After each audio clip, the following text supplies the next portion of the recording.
দেখো কটা আলু গাছ বুনেছি, দেখো দুটো বস্তার মধ্যে। ঘরে খাবার আলু আনে যে, ওর থেকে মুখ এসে গেছিলো, ওই গাছ এসে যাইয়ে সেগুলো বুনেছি। আর এই যেখানেও আছে বিলেতি ধনে গাছটা না, ওর বাবা খোল দেওয়ার পরে একদম মরে গেছে। এই দেখো এখন এতটুকু হয়ে গেছে, কত বড় হয়েছিল পাতাগুলো।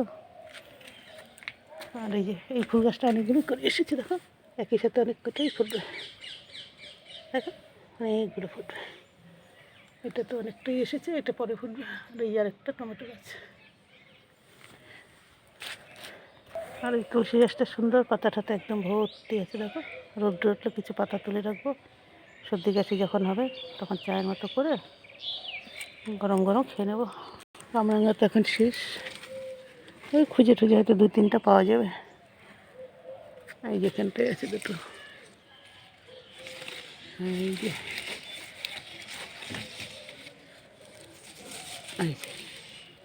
এখানে দুটো আছে, আরও ভিতরে 2-3টা হয়তো হবে, শেষ একদম। এই যে এখানে একটা আছে, ভিতরে অনেকটা।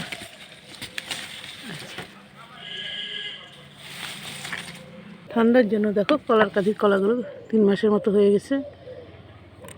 কলাগুলো দেখো বড় হওয়ার কোনো নামই নিচ্ছে না, এত ঠান্ডা, কলার গায়েও ঠান্ডা লেগে বড় হতে পারছে না। এটাই গরম যদি হতো ওই আর 1 মাস মতো পরে পেকে যেত। ভিডিওটা এখানেই রাখছি।